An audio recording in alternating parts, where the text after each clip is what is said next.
Good morning, everybody. Thank you for joining us at Community Connection.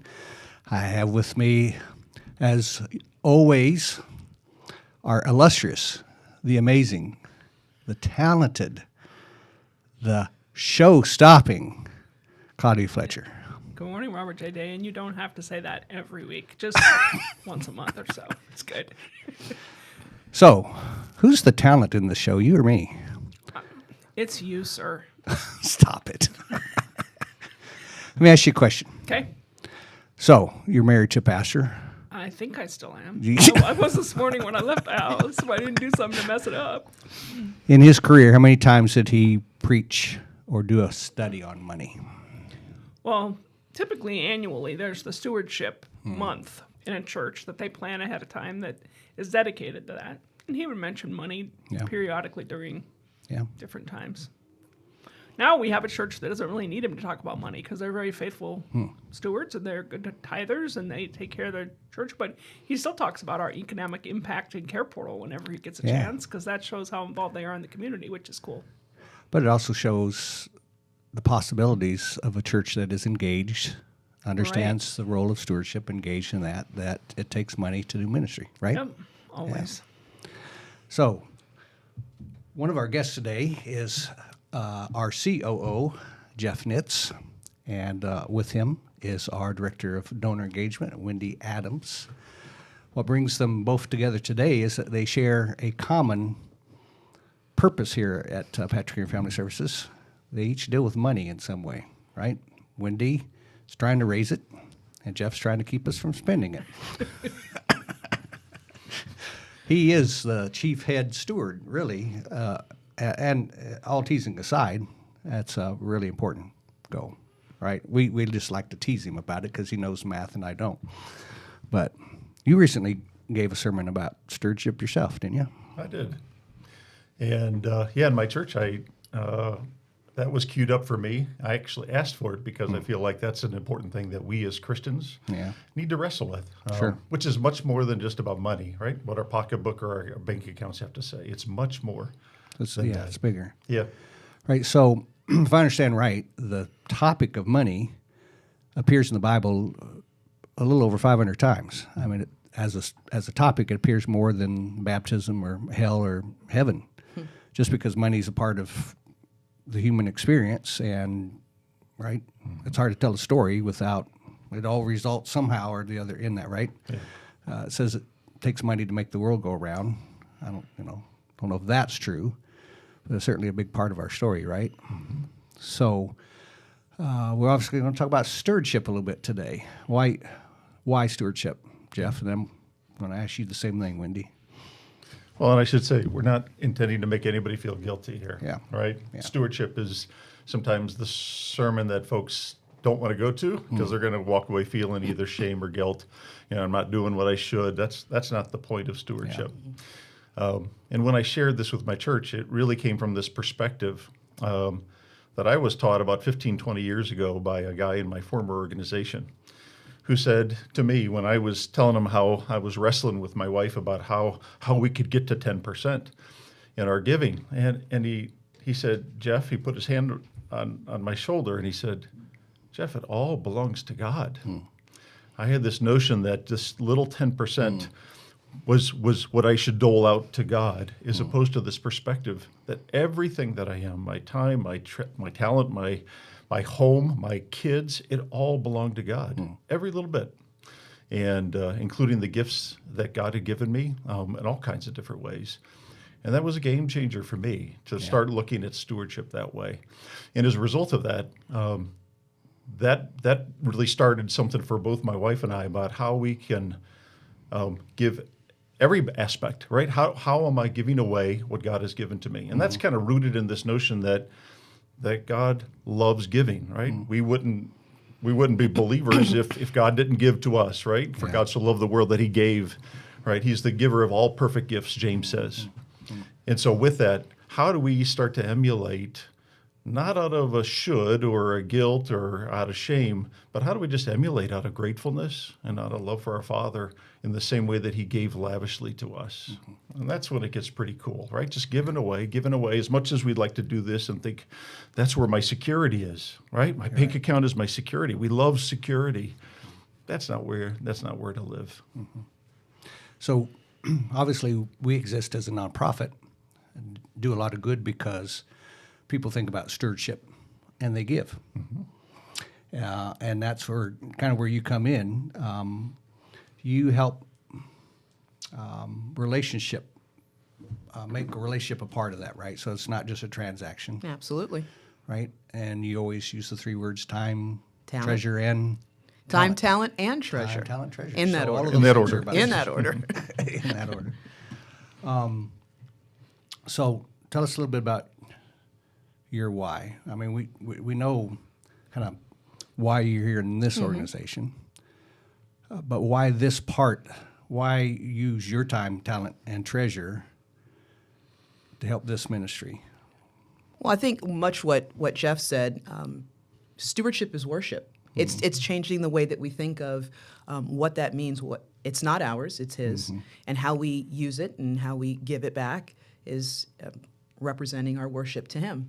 And so, for me personally, one of those ways was with my home. You know, Jeff mentioned even our homes, and I walk through. Part of my story is walking through bankruptcy. And coming out on the other end and literally starting all over again, not thinking that I would ever own a home. And when that became a reality almost 7 years ago, definitely in that process, the Lord said, this is mine, and I'm going to ask you to use it in a multitude of ways.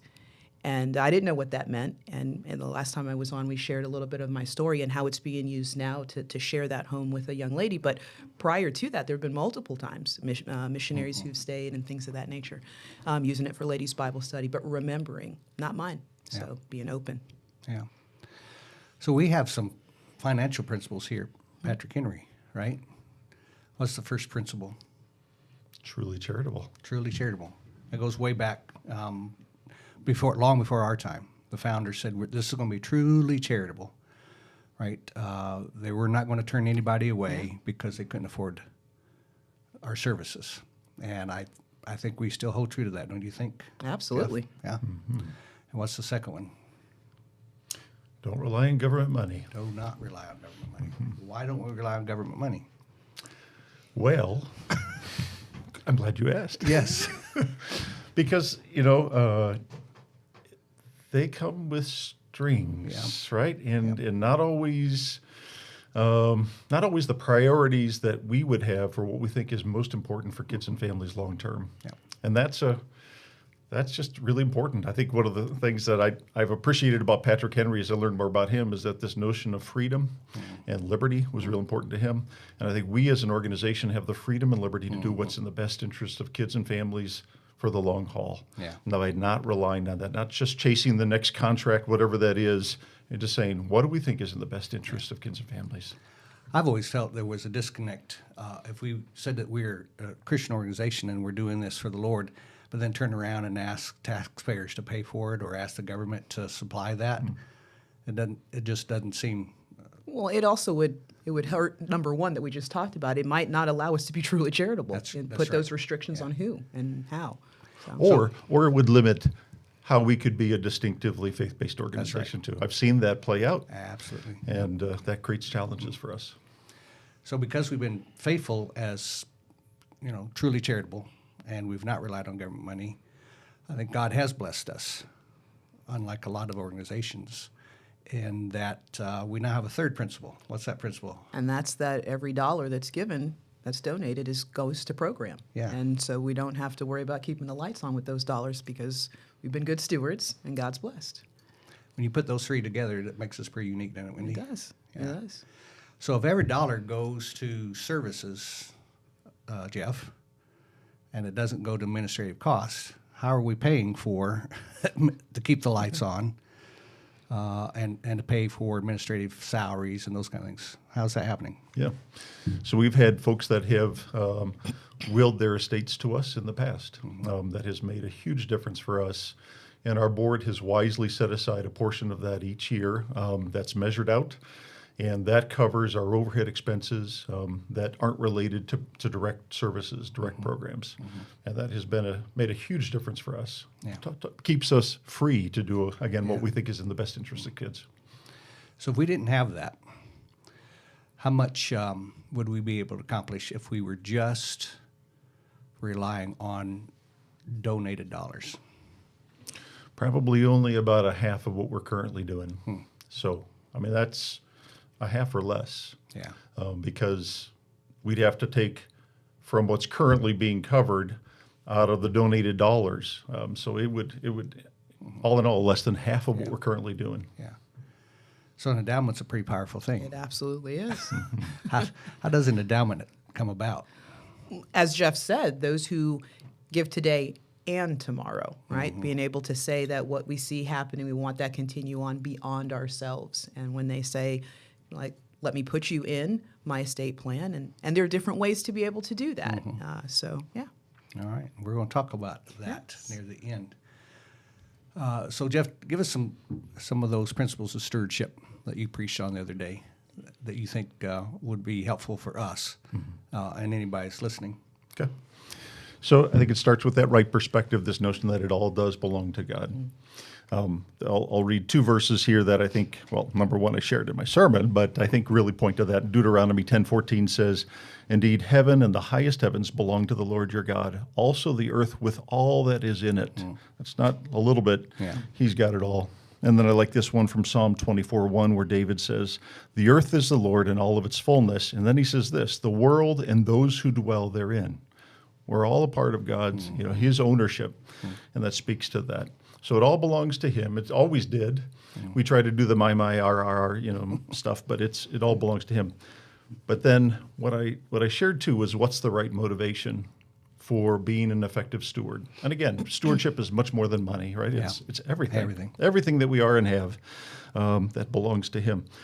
And Paul talks about this in 2 Corinthians 8 and 9. That's the longest kind of riff on giving and stewardship.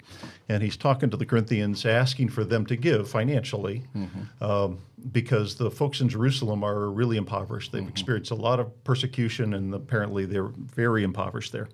And so he asked them to give generously, and he gives 4 principles. He says, number 1, do it out of a sincere love. Out of sincere love for other people. Fully empathizing with their experience as fellow brothers and sisters. So he asks that, number 1, sincere love. And then he says, what I want you to do is also this idea of gratefulness for what Christ did to you. Right? He says midway through chapter 8, he says, "For Christ became impoverished for you so that through his poverty you might become rich." And that's not financially rich, right? We have experienced all the riches of Christ because of how he impoverished himself for us. So this heart of gratefulness is key to stewardship, right? I give it away out of a grateful heart. He then brings in and picks us up after he talks about some other things in chapter 9. And he says, and again, this is 2 Corinthians, he raises the idea of the sower. And he says, if you sow little, you're going to reap little. But if you sow much, you're going to reap much. So if we were farmers and if we went out and said, this year, I'm not going to spend as much on my seed corn. I'm going to just do half as much. And I'm going to save that extra money, but I'll get the same amount of, harvest. No, that doesn't work. Right? If I want to reap a heavy harvest, I'm going to have to make sure I'm sowing heavily. And I think that's just a rule that is. The more we sow into other people, the more we give away, the more there's going to be a richer harvest out of that. And again, not rich in terms of money. I don't want to think that ever we treat God like Santa. And if we give more, this transactional thing, we're going to get more. That's not a biblical notion. But I do think that sowing is key to that. And then the last thing he says is that God loves a cheerful giver. He wants us to be at a point where we're so grateful. We're not doing this. We recognize it all belongs to God, that we can give away cheerfully, gratefully. And I think those are the motivations that allow us to give away graciously, generously. And it becomes with an eternal purpose as we do that. Again, time, talent, treasure, as Wendy reminds us so many times. Thank you for that. Are we taking up an offering afterwards? Yes, Fast yes, away. that's right. Let me pray first. But in all honesty, I grew up in poverty, generational poverty. My family really didn't understand much about money. And I can remember when the welfare check came in, the philosophy was, we better spend it because it won't last for long. And we would eat like kings for 2 weeks and starve for 2 weeks. And no concept of saving stewardship. So there's that extreme. But I also think a lot of times people who have a lot don't think about stewardship. And so much is wasted, so much good opportunity is wasted because not every dollar has a mission, right? So we're going to take a break. And because we do have such faithful donors Indeed. who make sure that every dollar has a mission, and because we make sure every dollar has a mission because of your leadership, Jeff, and I do mean that with all sincerity, we have this wonderful camp where kids can go to camp, and many of them come almost for free or for very little because of the generosity of donors. And camp's coming up soon, and so people are going to have to start thinking about that. So let's see a commercial real quick.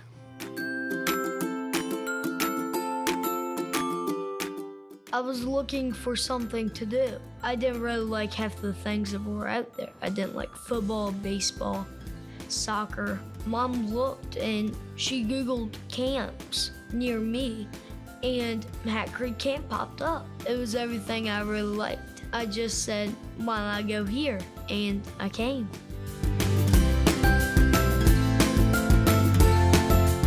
Because it's super fun here. They got great food, great activities, the lake, fob, the eating, archery, the crafts, and the s'mores, and the movies, and the big old party at the end.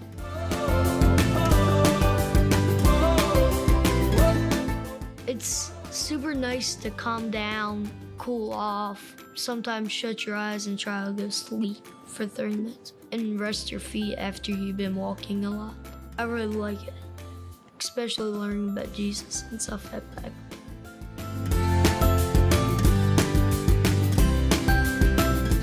It's a super fun place. You have to come. You make a lot of new friends, and some might live near you. It's just a super fun place to be.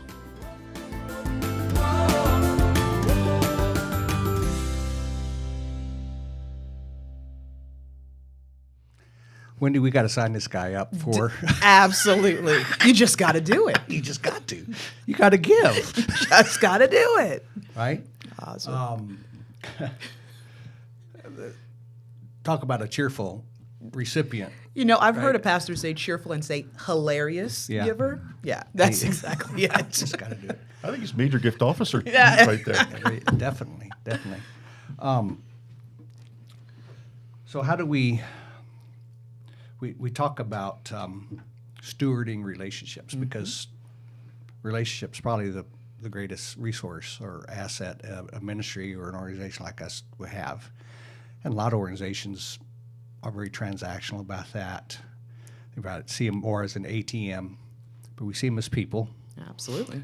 People with their own aspirations and desires and hopes and dreams, but also their own needs. So I once was a major gift officer, even just prior to coming here. And my supervisor reminded me that raising money is ministry, and the people come first, That's right. and the needs of the organization come second. And that if you actually tap into the heart of people, you might actually help them to give in more significant ways to the things that they really care about. And that's okay, because we all win, right? Absolutely. So tell me about your attitude and our attitude as an organization. What does that look like? Because we got a lot of staff people and others who they don't know what it's like to sit down with somebody and talk to them about giving. Well, we talk about this in our ministry across the board, and it's no different with our supporters, with our donors, and that's the meaningful relationship. Yeah. Right? So sitting across the dining room table and hearing what's on their heart. I had years ago a donor say to me, God's given me success. I'm looking for significance in. And that's what we're talking about through stewardship, is when we can hear their hearts, is to help connect them to that significance. so they need to know that what we're doing is significant then, That's right? exactly it. And it's meaningful. And make an impact. Make an impact. And so, Jeff, one of the things that you've been championing since you've been here is we got to show impact. We can't just tell a good story. I mean, that's a beautiful story of this young man. That Right? evidence has to be there. What's the evidence that we're making real impact? So how does that look, and how are we going to get better doing that going forward? Well, I know Claudia can speak to this perhaps even more than I can, but we're making sure each one of our programs has clear outcomes. What difference are we making? Not just the outputs, not just how many people are we serving, but what difference are the services that we're providing, and frankly, the relationships that the local community is having with the clients that we serve. What long-term difference is that making? And that's where I get excited. It's not just, again, we served 1,000, 1,100 people in counseling sessions, or last year 1,006 kids in our camping programs. But what difference did we make? And that's where the rubber meets the road. Well, Claudia, if you'd wake up from your nap for just a second and join us and tell us Rude. Unnecessary. Absolutely unnecessary. So you're on the front line of rolling this out. Right. Somebody's given some money, either in an estate, or they've given us a major gift, or they give us really sometimes out of their own need because they believe something important. Can you truthfully say that we're having impact Well, with those dollars? if I said no right now, that would be a big problem, wouldn't it? It would be bigger. Kind of mess up the episode. So tell us how. So I think that one of the things that we're doing is we are working on how do we measure that. But just Yes. because we don't have it figured out that we measure it, we hear stories all the time. And I think we have high expectations for the people who work for us to be using their time wisely, to do things the right way, to figure it out and make it most impactful. And then we get to hear all the stories that come back to us that say, maybe we can't get that right, and we're working on a model to help us get that right with the numbers, but we can see the stories of people's lives who are changed, and we hear about them all the time. And so I love being in that space where the stories come back to me to say, hey, this thing made a difference for this family. So a lot of us in the organization read a little book called Go Giver. Yes. What was the desire or the hope for that, Jeff? Yeah, so rather than being a go-getter, Yeah. where we're doing more transactional things, Yeah. how do we give generously to other people? How do we bless other organizations, other individuals, and just be in that process of giving, knowing that sooner or later some of that comes back to you, but you don't have to worry about that. Just give. And that's not why you do it, It's not why you do it. or you would lose the power of it. Yeah. So one of the things here in Community Connection is some of our partners have come on, and we've allowed them to ask for support, and I've encouraged our folks to do that. That's one Go Giver concept. And like you said, we've also, when we have had some abundance, right, we've blessed some organizations that have, right, just a little bit of help from us.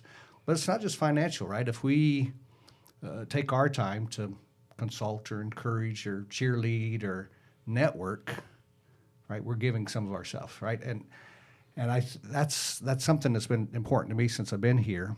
The organization was so inwardly focused, right? We were guarding every dollar had to be spent on us, and if we got food from the food bank, it was all here, you know. So we immediately started trying to turn that out. Well, who else could use some of this food from the food bank? Who else could benefit from what we know or what we do? I want us to be an organization like that.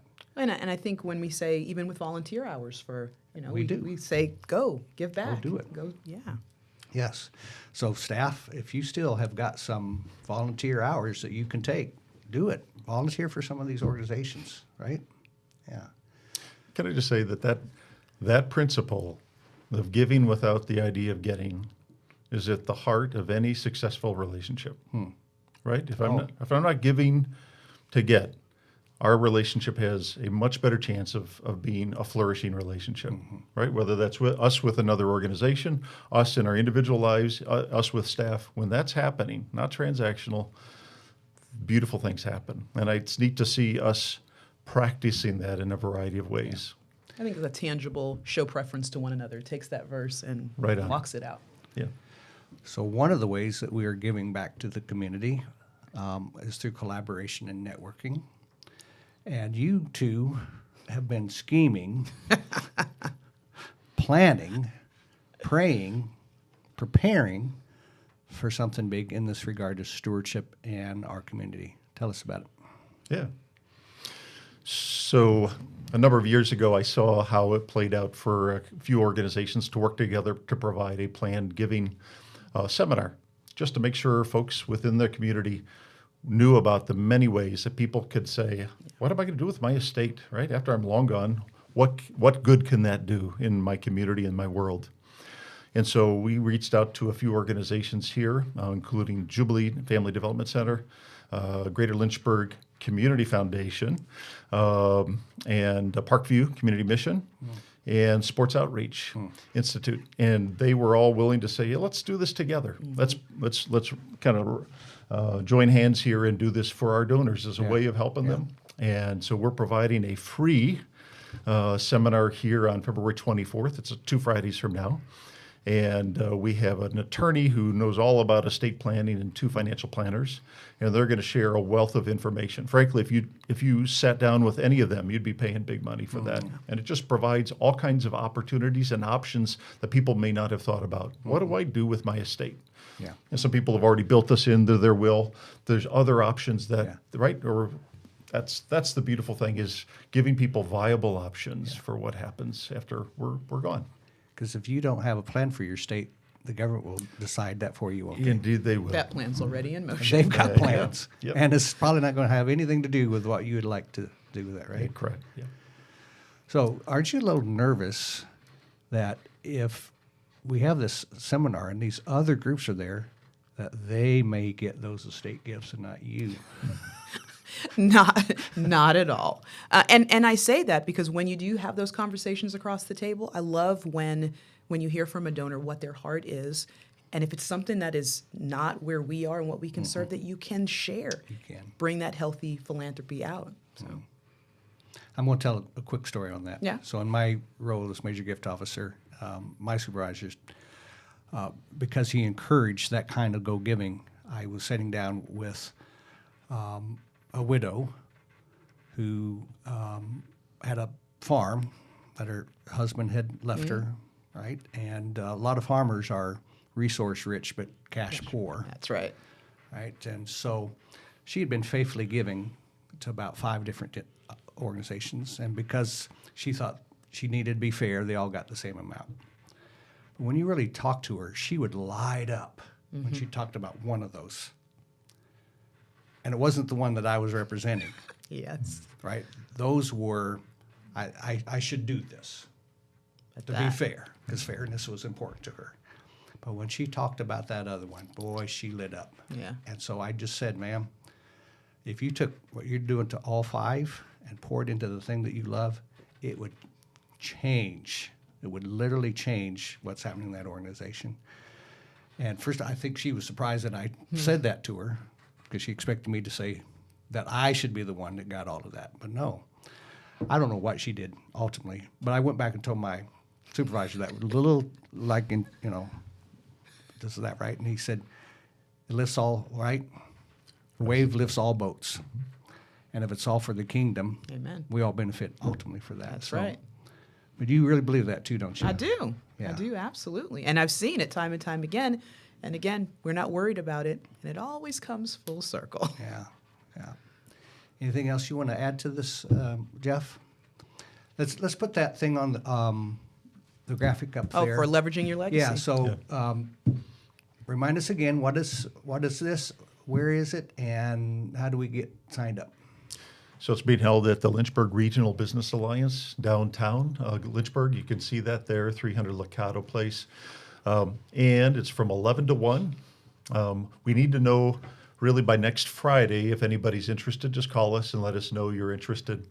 And you get free lunch. Not only is the seminar free, but we give you a free You guys lunch. don't understand how big that is that Jeff Nitz just said free lunch. No almonds either. That's just a real lunch. A real lunch. Yeah. Okay. Yeah. Well, thanks, guys. Appreciate you having us on. Yeah. Now, see, talking about money wasn't that bad, was it? It's never that bad. Clive Fletcher, as always, thank you for being who you are. And thank you for waking me up halfway through to answer the question. You're more than welcome. All right. Well, I guess I'm going to have to get my checkbook out. Let's get going here. Hey, appreciate you guys. Love you. We'll see you next Thursday on Community Connection. Nobody gets to choose their family. If a person is fortunate enough to be born into a healthy family, then life can be much like floating down a smooth, gentle river in the summertime. But an unhealthy family is like a dangerous river, filled with rocks, debris, and fast-moving water. This river swiftly leads to the steep waterfall of adulthood, tragically forming a new river of dysfunction. Even if you aren't born into an unhealthy river, there are many streams that cause a person to get there. But there is only one way to get out, and that is through a meaningful relationship. Across our region, there are many agencies, churches, and families who are devoted to helping children escape from unhealthy rivers. Some feel their role is to wade in and rescue children. They foster, adopt, or provide safe families. Others stand by the river and support the rescuers by providing what they need. Still, others are upstream and stand in the gap to keep children from ending up in the negative situations. At Patrick Henry Family Services, we see ourselves as having an additional role. We are running up and down the shores of the unhealthy river, screaming, "Can't you see the children in the water? You have to do something." Vision 30 is a 10-year initiative. By 2030, we envision a region where all children are safe in their own family, or with caregivers who are supported by a local faith community. So, where do you stand at the river? Are you upstream, keeping families together and strong by standing in the gap? Are you in the river, directly impacting children? Are you on the shore, providing support for the brave folks who have entered the river? Or are you just passing by without noticing? No matter who you are, come down to the river with us. Let us help you find your place.